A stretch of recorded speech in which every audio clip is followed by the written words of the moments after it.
Welcome to 340B Pulse, a North Arc podcast powered by Purologics.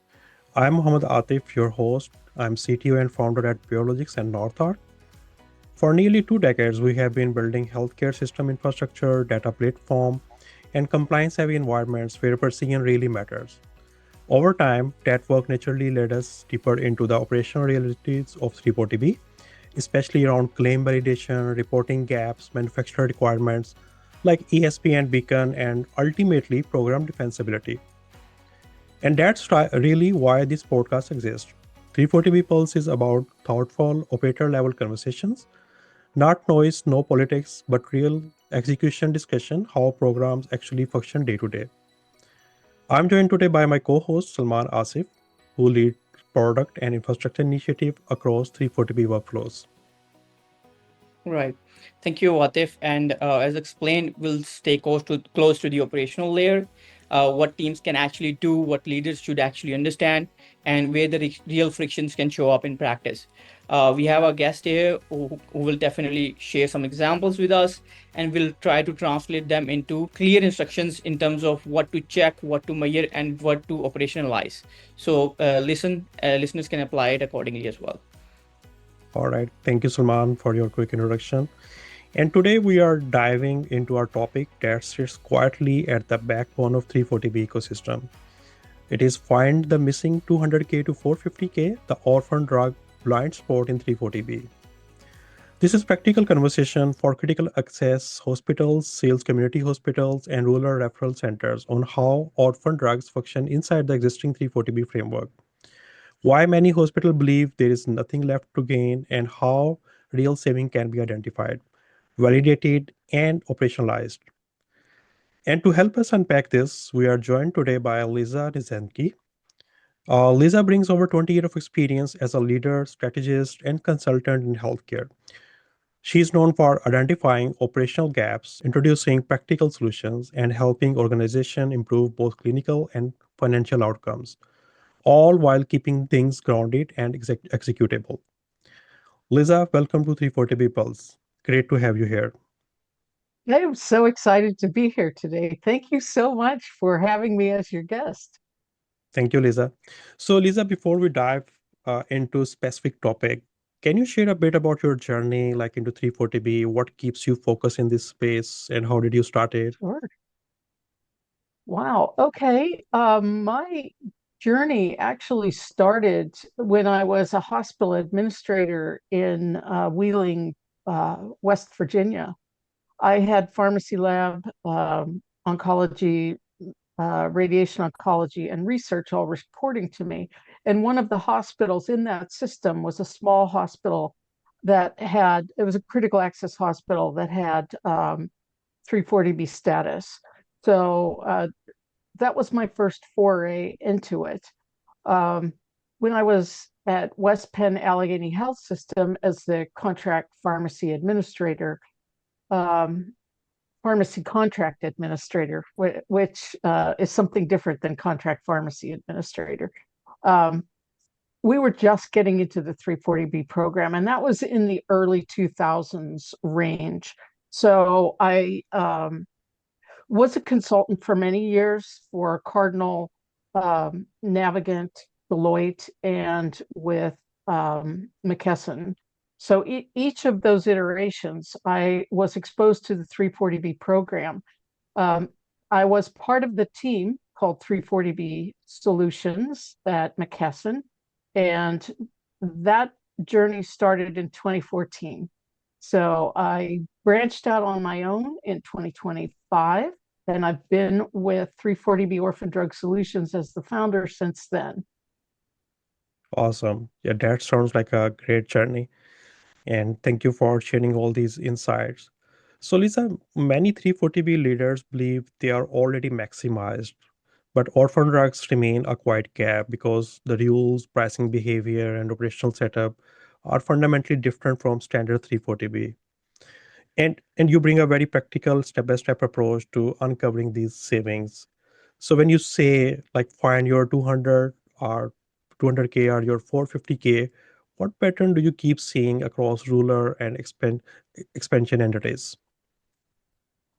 Well, there's really two basic patterns that I'm finding.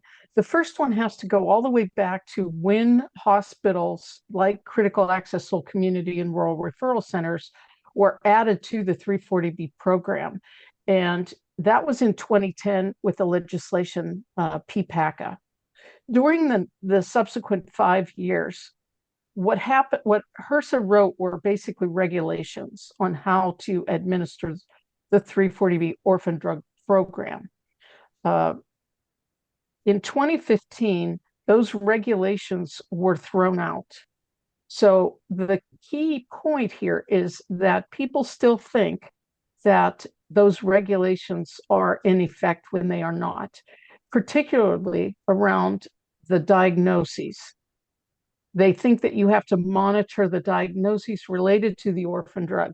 That was all thrown out almost 11 years ago now. So that is one thing. People think that you cannot get access unless you're monitoring the diagnoses. The second aspect that I see misunderstood is the 2015 judge's ruling, where pharma actually won. And it's a very fair ruling where orphan drugs are not covered outpatient drugs, and 340B is based on covered outpatient drugs. So orphan drugs are not covered outpatient drugs, and manufacturers at their sole discretion can offer discounts. So not understanding that it's a discretionary program and they're not covered outpatient drugs, that they're able to buy at a discretionary price, that is the number one misconception that I see, where people don't even bother to go after it because they think they can't get it. Got it, right. And with that, Lisa, so what do you think? What makes orphan drugs materially different from standard 340B drugs in day-to-day program execution? Okay, so what if a hospital system has a dish hospital, one rural referral, a couple of critical access hospitals? So in the dish hospital, the orphan drugs are considered 340B covered outpatient drugs. But in the rural referral, sole community, critical access, freestanding cancer centers, those four categories, orphan drugs are not covered outpatient drugs. So how you buy them is, and how you bill for them, all of those aspects that make running a program across a system, first of all, with your dish hospital, your other hospitals don't follow those same rules. So you're not including them in your 340B accumulator per se to purchase as a 340B drug. You're not, when you're looking at how they're accumulating, the pricing is then stratified into 340B, GPO. There is no WAC account per se, except for freestanding cancer centers have a WAC account because they're also subject to the, what is it called? When the GPO exclusion, basically. You can't buy the first drug on anything other than WAC. So that's what the freestanding cancer centers. But back to the whole idea that 340B orphan drugs, because they're not covered outpatient drugs, they're purchased different, they're priced different, and they are billed different on the back end. So that's the material difference for these smaller hospitals. And so much energy is put into managing the 340B program at the flagship dish hospitals. Their 340B coordinators haven't addressed fully the permutations of what happens and the nuances, especially with 340B orphan drugs. So thanks a lot for the explanation, and this helps frame the topic well, because this isn't just more 340B, it's a different savings dynamic inside this same ecosystem. And once you have seen that, the next problem becomes very practical, like where organizations think they are fine, but they are actually aren't. So what I hear in that is a false sense of completion. Like teams think that they know the category, they have built a list, they have accounted for it. But with orphan drugs, that sounds like the beginning of the work, not the end of it actually. So where do you think like the teams like they think they are capturing orphan drug savings correctly, but reality is different? So many organizations believe that they have created a list, that they've gone on their own and gone to the FDA website and come up with a list. So I can guarantee that list isn't complete because I've been doing this for over 15 years and monitoring it in that entire period of time. So my information, my reference includes not only what the drug is listed there on the FDA website, you have to find the NDCs for the product because the 340B program is NDC based. So finding those NDCs, there are many manufacturers that do this dance back and forth, and I can give you AbbVie versus Abbott as an example. The parent company was Abbott, and they split off and became split into two companies, AbbVie. So about 2 years after this process, they decided to switch drugs back and forth. Like the Abbott drugs became AbbVie drugs, the AbbVie drugs went back to Abbott. And when that happens, all of those NDCs change again. So having an ear to the pulse of what is happening with the manufacturers and how they're changing, whether they're adding line item extensions or they're completely withdrawing from the 340B Orphan program. There's a lot to monitor to make sure that what you're tracking inside of your split billing software is accurate. Okay, great. Understood completely. And as we can, envision this, that this is where it starts to feel less like a drug problem, a drug list problem, rather than an operating problem, an operating model problem. So, we would like to make that more concrete. The audience at this point, like, is probably is wondering, like, if the opportunity is real, where exactly does it hide, so they can not just see it in theory, but in actual program as well. So my question is that if CAH, SCH, or RRC wants to gauge its opportunity quickly, what's the most useful first pass approach that you would recommend? Well, you're showing the 340B Orphan Drug Estimator. And by using the estimator, you can come up with what your potential opportunity might be relatively quickly. This is a free download for anyone. And we're going to actually go into a demo of this a little bit later, but it's not as difficult as you think to estimate what your savings potential might be. Just knowing a few things about your program, like what's the total volume, dollar volume of the drugs that you buy?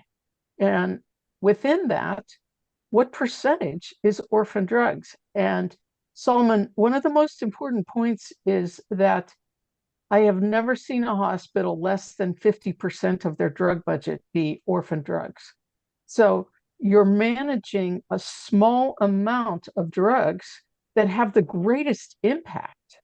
So even the DIYers out there who develop their own list, if they miss one drug, and let's say this has happened, it's a factor, and a patient comes to the ER on the weekend, the buyer just wants to make sure that the drug is available. They just go in and buy it on GPO, even though there's a better price on 340B. And before you know it, you've spent $75,000 or more on one drug in a weekend that you cannot recoup. So having accuracy in the list, being comprehensive, it's a material, a mistake can be a material problem for them. Right.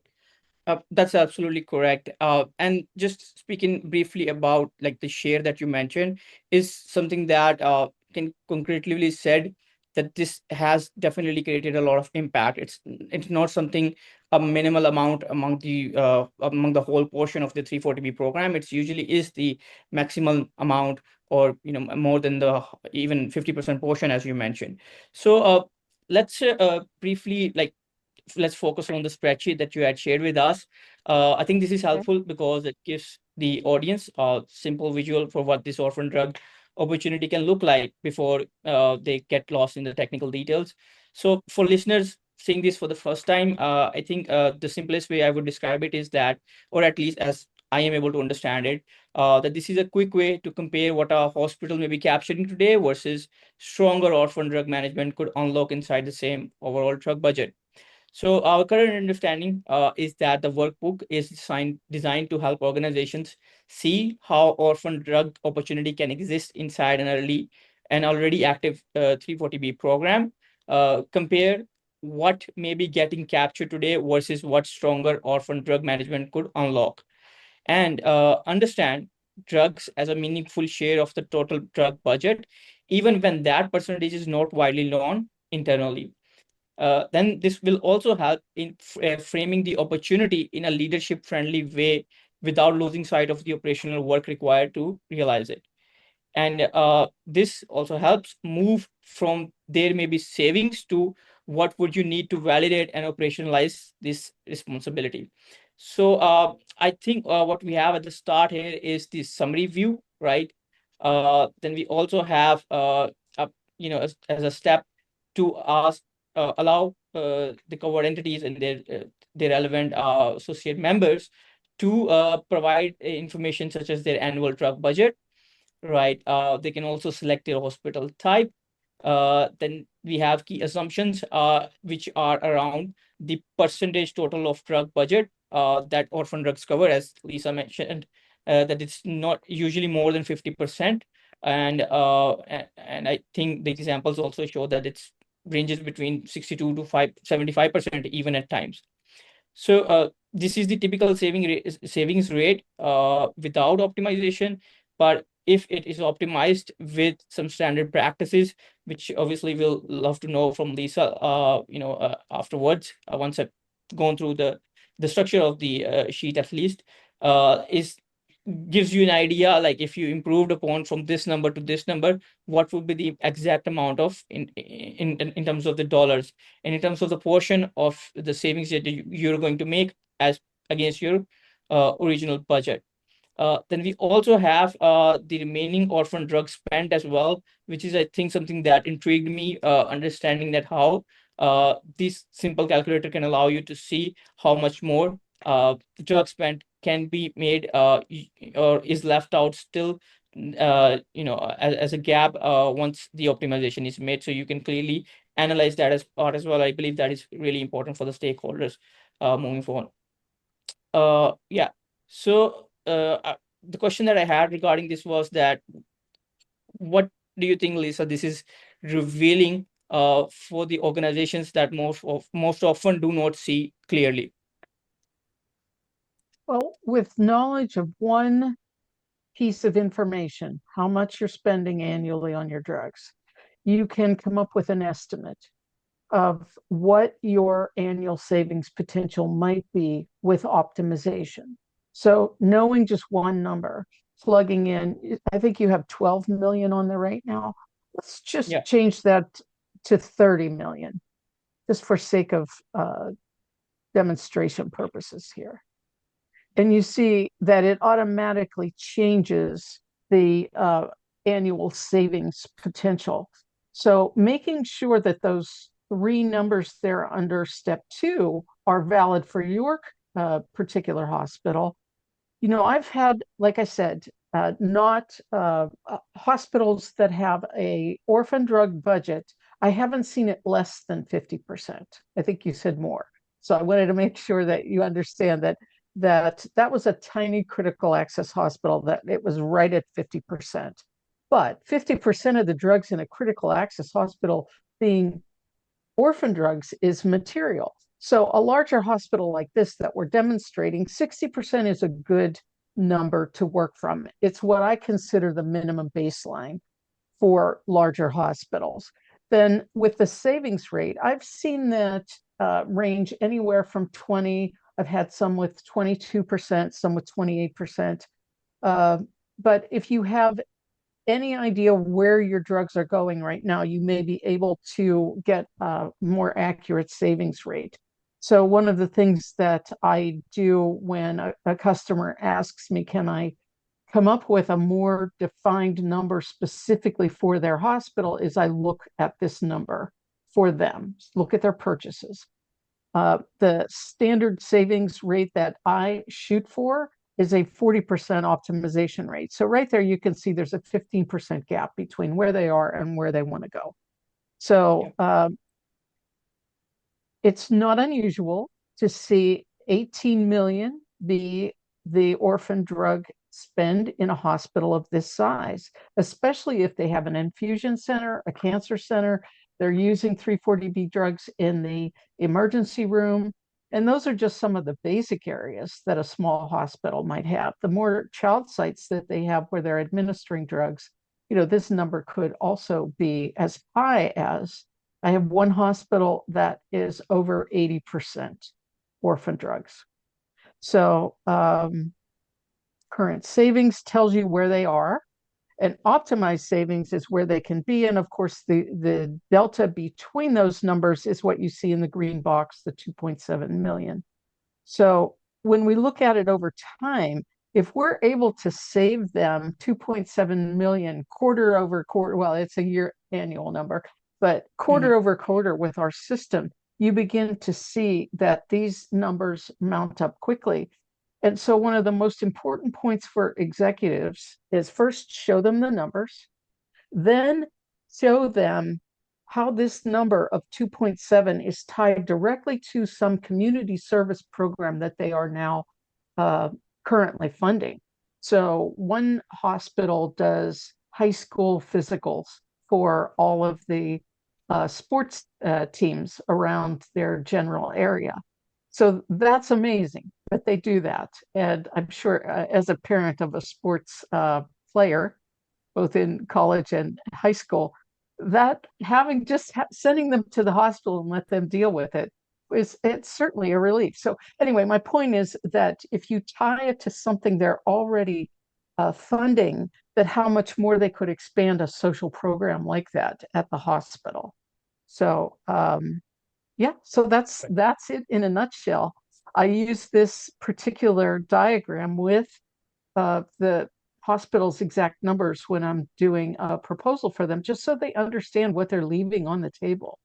And I had one person tell me that one dose of one drug would pay my fee on a monthly basis.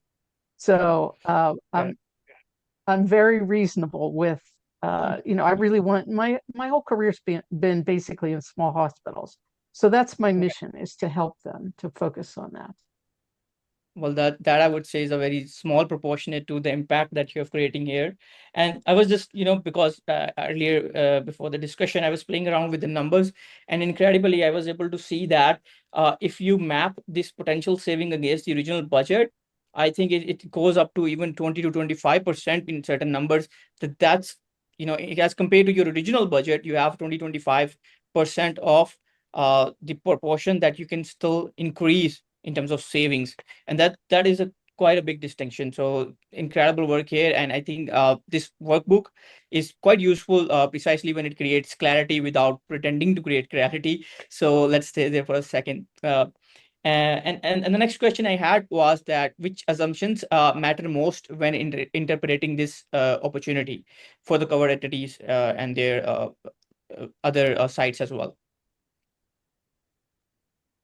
Which assumption matters most, I think, is the percent of their total drug budget. I think of the three that are listed there, I lowball it at 60%, especially for larger hospitals. It can, as I said, I have one critical access hospital that still shows savings around the 200K amount per year. So having an idea of what your percent of the total budget, I think that's an eye opener, especially for administration. They want to see that you're managing your resources in the pharmacy well. One of the things I used to stress when I was in consulting, formally consulting, was that hospital pharmacy if you don't have people to manage the drug budget, it's not about the people. I mean, many other departments, you're managing people and the amount of people and FTEs and all of that. When you're actually managing a pharmacy, it's the drug budget that counts. So knowing your numbers, and you'll be surprised how many people I ask, what is your total drug budget? And they can't name it off the top of their head. So knowing your numbers, I think, is also important. So those are the two assumptions I think are really important. Thank you, Dr. Lisa. I agree on that. Knowing your number is the base, and they should have that ready anytime in their mind. So, how should leaders think about these numbers realistically rather than treating them as a granted savings? Well, I have an executive presentation that I discuss with my potential customers, like how to present this to your administration to get there. First of all, they need to know the savings. When they like the first slide leads with the number, then tying it to a mission of the hospital, which I already mentioned, something that they're already doing that they care about, that having these savings, reducing the expenditures, can allow them to do additional things that are important to both the hospital's mission and to administration. So those are the first 2 points. Showing them a before and after impact, like where they are now, current state, and where they could be. That would be your third presentation point. And then the risk of what's out there that may or may not cause this number to be actuated. And that would be things like manufacturers changing their prices, withdrawing their savings from the program. So those are things that are out of the control. However, the benefits far outweigh the risk. So make sure that that is clear to them. And then be sure, pharmacists generally are not salespeople. We forget that we have to ask for the commitment from administration. So although that's the very last part, I believe it to be one of the most important. We're not trained salespeople. We are, technically pharmacists, drug related, all of the aspects of being a good practicing pharmacist. But in a leadership pharmacy position, you have to also be able to sell your program to administration, and that is ask for the commitment. Yep, got it. I agree on these 5 points, like saving, mission of the hospital, showing after and before and after effect, the risk factor, and also ensuring that pharmacists are not the salespeople, and we need to have a commitment from that admin side. So, Dr. Lisa, once the opportunity has been identified, what are the operational challenges to begin with? Operational challenges. Honestly, it's fairly simple. I mean, it's a turnkey system. So I'll do all the background work. I'll do all of the setup with where their orphan drug opportunity lies, give them a TPA ready spreadsheet of the drugs that the TPA needs to manage either better or differently. And then on a quarterly basis, I look at how much their savings are so they can send that up to administration. So getting the large files over to me is one operational concern.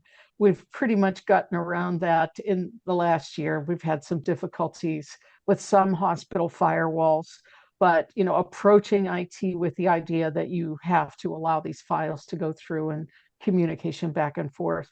That's one of the steps that people need. But once I have the data, then we meet quarterly to discuss what the options are, what your past quarter savings were, and what your next steps are with regard to contacting your TPA or working inside with your wholesaler with credit rebills if there's any potential for all of that. So that's basically it. Got it. It's very straightforward. Yeah. And I believe each TPA has their own format. So how do you deal with that? Are you using any software for that, any tech, or how do you manage that part? So rather than me inventing something different, okay, I just go along with exactly what their TPA does with orphan drugs. So I've Hmm. been doing this long enough to have had practical experience with every TPA. Right, So I understand how they're handling it. So whether you're a TPA that blocks orphan drugs, there are a few of them out there that operate like that, um, where they don't allow any orphan drugs to accumulate and then be purchased. So knowing what to tell them to unblock in their system is critical. And it changes from quarter to quarter based on the pricing and expansion of drugs and et cetera. So first, those that block, making sure that they know exactly how they're going to handle it. The others, there's another subset that are wide open. In other words, you can accumulate everything, even things you don't want to, on your 340B account. So pointing that out to both the hospital as well as the TPA, these are the items we do want to accumulate on 340B and these only. The others we want to only go to the GPO account, having very specific advice for those. So those are the two main extremes. You have the blockers and the wide opens, and then you have a few that attempt to, um, it's one of these bless your heart situations. You tried really hard.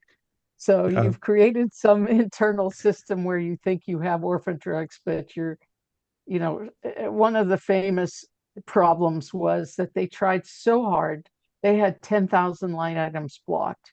So right. there's only one vitamin C that's an orphan drug and it's an infusion product. Well, they went ahead and blocked every single product with ascorbic acid in it, from multivitamins to baby vitamins to single vitamin C tablets. It was a little bit overkill. So I understand where they're going, but it clearly is not in the spirit of how the 340B program was intended for 340B orphan drugs. So, Yep. so working with some of those permutations in between the blocked and the wide open. And I think another operational challenge is to deal with the IT teams of different TPAs and getting access to these data files. You have to do a lot That's of right. back and forth on the security side. So do you follow any like secure protocols, any BAA agreement? How do you like take care of that part? Right now, that's a great idea that I have not yet explored. I've typically just sent them their results by way of a spreadsheet for the TPA to incorporate. Sometimes they ask for a CSV file. It honestly, I let them handle their part of it. If they don't follow the advice, I get on the line with them. I have contacts at the majority of the TPAs that I do enjoy working with, just to make sure that the hospital maximizes their savings. And one of the really fascinating things is that no matter when we look at your uh, medications in the quarter, the orphan drugs, we ask the TPA to go back to the first day of the quarter.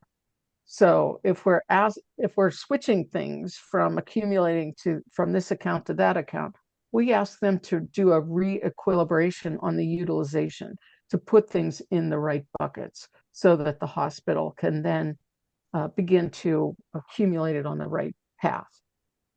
Thank you so much, for the explanation. And just one point that I wanted to go back, obviously we discussed it earlier, is that when you describe like the presentation of how this could be explained better to the stakeholders, is to tie all of these savings, all of the number that we see, into the kind of impact and how this number can be better utilized, right? In the same cause, in the same mission that the hospital aims to, that the covered entity aims to adhere to. And I think from there on, this presentation goes well, hopefully, given the numbers and everything being so clear.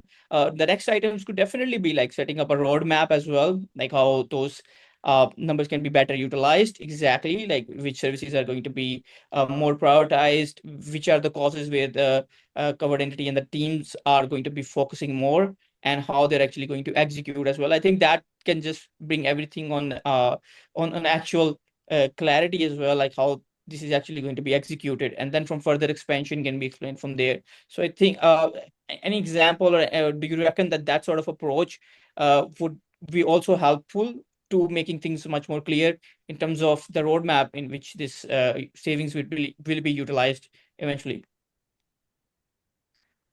So what I do is I have a method in which it's cycled through every quarter. So the first day of the quarter, I send out a reminder email. However, let me back up. If I bring a new customer on board, I have a kickoff meeting.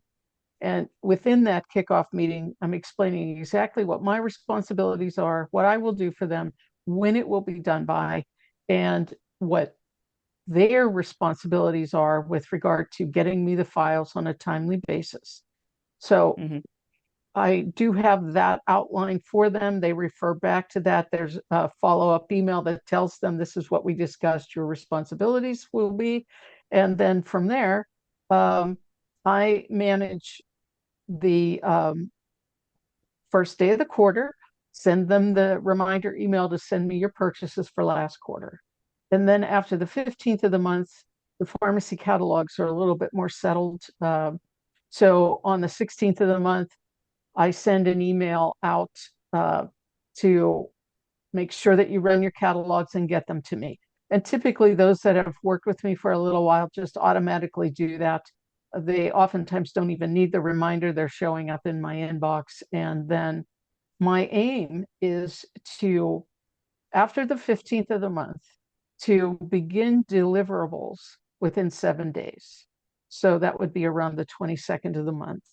So of the first month of the quarter. I like to have all the deliverables done by the first week of the second month of the quarter, so that when we're asking for those recalibrations to go back to the beginning of the quarter, it's soon enough, if you will, in the quarter for them to do that and start reaping the benefit from that. So from there, we have a deliverables meeting, and I present to them what their savings were with the previous quarter. And, you know, I can give you a little story of how this worked for one of my customers. It was a Seoul Community Hospital, has about a $30 million drug budget. We started off looking for opportunities on where to optimize. And the very first quarter, I found 125,000 that they needed to optimize by way of how they were accumulating it. They have an Epic accumulator versus using the TPA as an accumulator. So making those internal changes in their Epic file. Second quarter, I find $99,000 that could be optimized within their accumulator. So different drugs than the first. So then when we got to the third quarter, what their savings were, and I just finished presenting this in January, what were their savings from October to December? The number for their orphan drug savings was 450,000. So that's the number that you run up the chain to administration to show them that this program is working. And their expenditures, obviously their drug budget will change. It may go down. Pharmacists hate that part, that we might lose potential money for drug buying. But just explaining that this is 75% of our drug budget, let's just keep our budget the same number as last year. And if we beat our numbers, then we'll talk about that. So that's the strategy I use with administrators when they're worried about, will this reduce my drug budget? Because that's possible. But having more money in the system that you didn't need to spend on drugs, I think is the important overall goal. Great, great.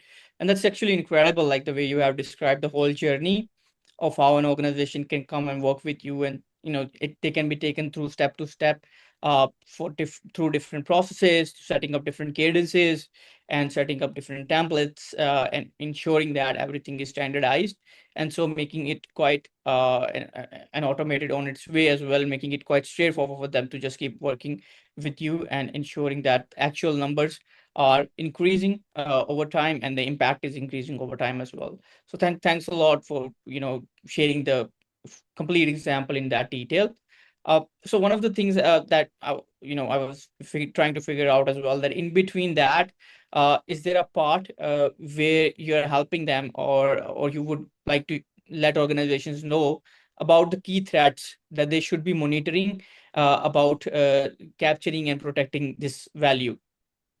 Well, since I'm doing most of the monitoring for them, what I do is I look at their policies and procedures, particularly for orphan drugs.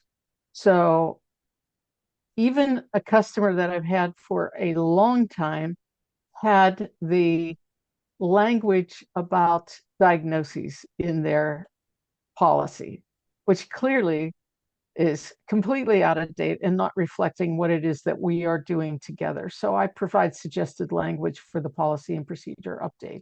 So that's also included in my service.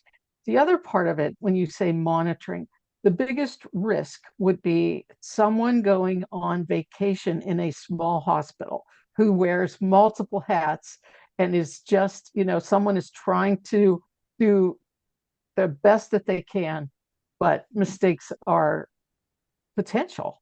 So Yeah. what I do in those cases, I provide a job aid for the hospital to help. I give them a template, and then we review it in one of our quarterly meetings where they tell me, let's change this, let's change that. So they can actually print the thing out, have it laminated and above the ordering station. So this is how you order orphan drugs, because in small hospitals, it's not unusual for the buyer to also be the farm tech that's delivering the medications to the floor, that's preparing all the medications for the pharmacist to check. I mean, they're wearing multiple hats.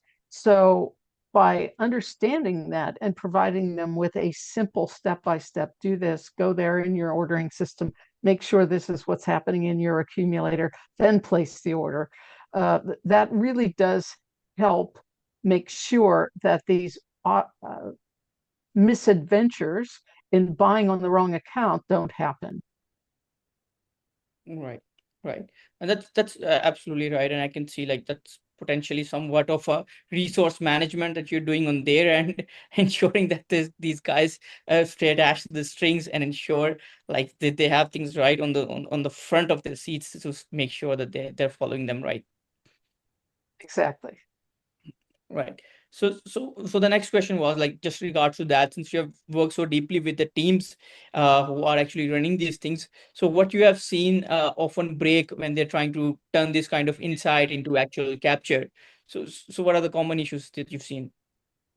The objective of having a turnkey system is to put the system on autopilot so that as new drugs are coming out, they're getting their updates, that the third-party administrator expects a quarterly update to make sure that those are changed appropriately. If it goes into one of these, when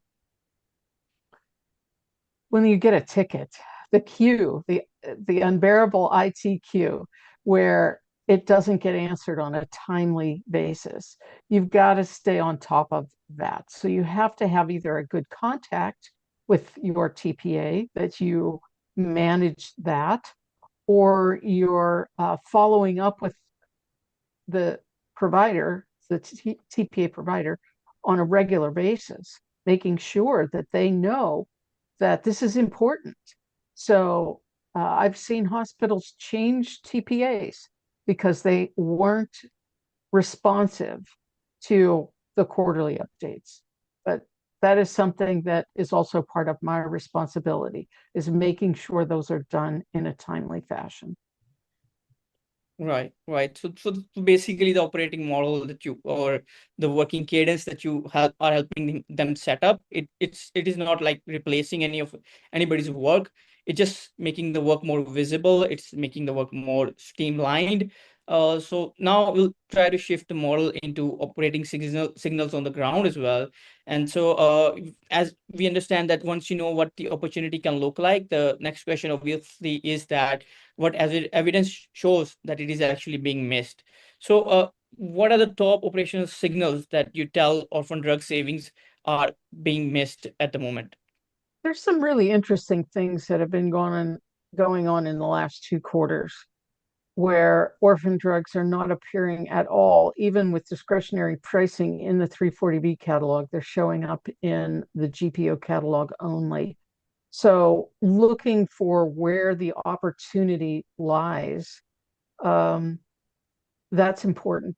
Another is that when biosimilars that are approved and come to market, for an orphan drug in particular, there usually is savings that are above and beyond even whatever discretionary price that's being offered by the manufacturer.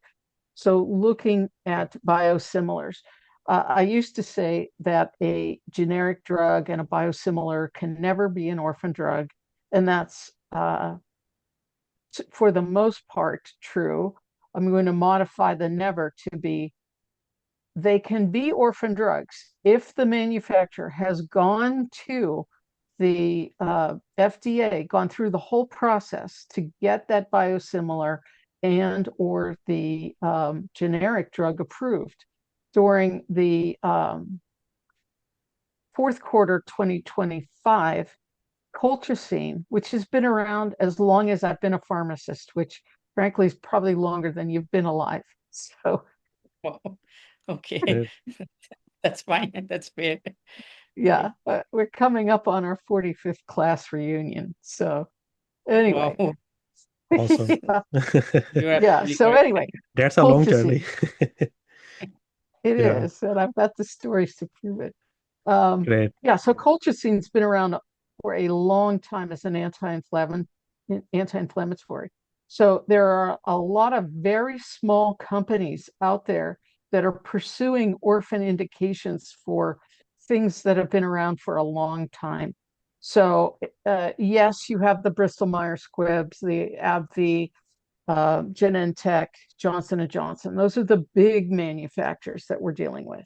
But we're dealing with people called like Blueprints Medicines Corporation, which is an interesting name. And it took them over 2 quarters once their drug was approved for it to actually be available for purchase. So the smaller companies watching what they're bringing to market is really a fascinating part of this whole process.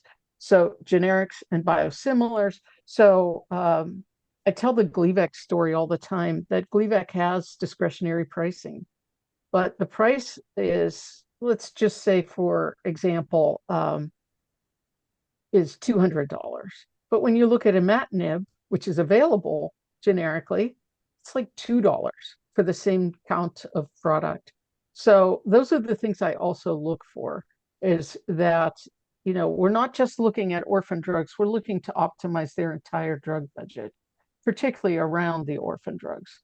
So when we say that the orphan drugs are well over 50% of their budget, many are up to 75% or greater, we're looking at how those 1,500 line items are being used and what are the other alternatives for them.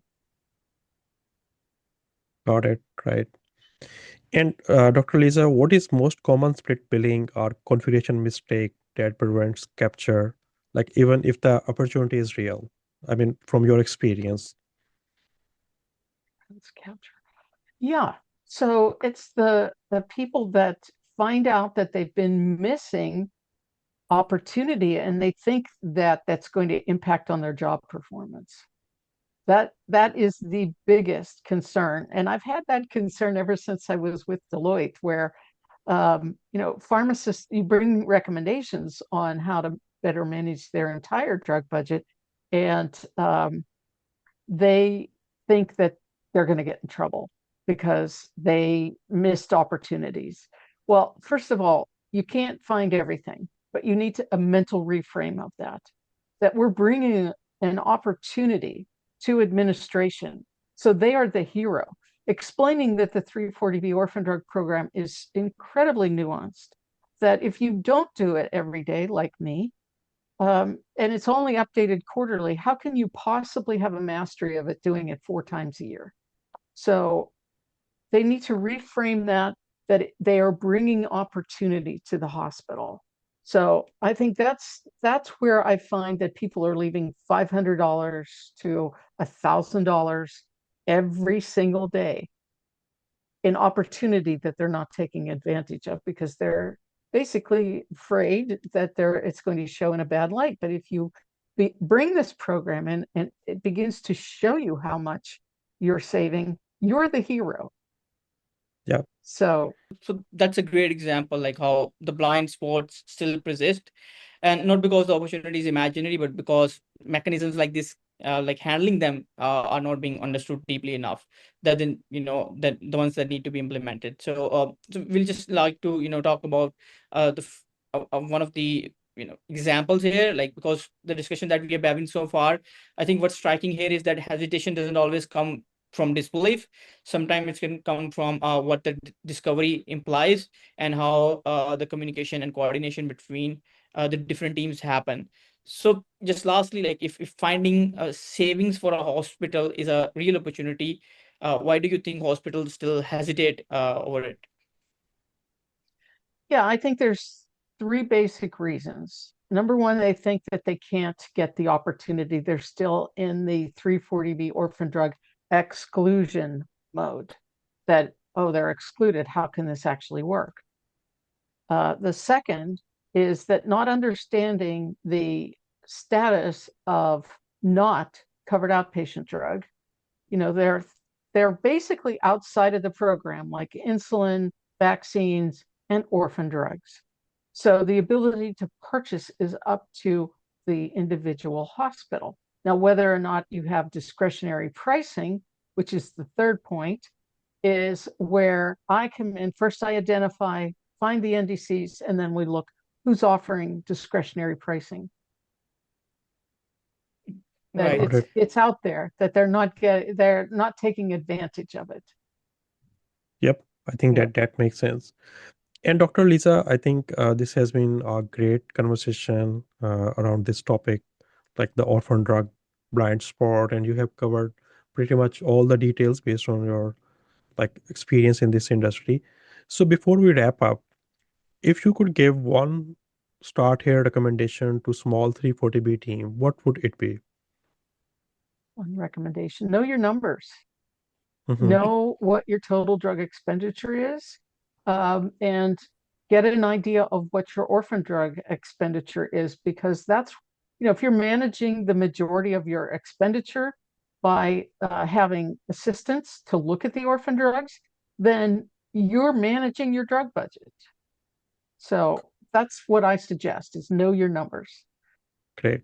Yeah, I think I agree on that. Uh, and for those like listening who may want to connect with you or learn more about 340B Orphan Drug Solutions, what's the best way to reach out to you?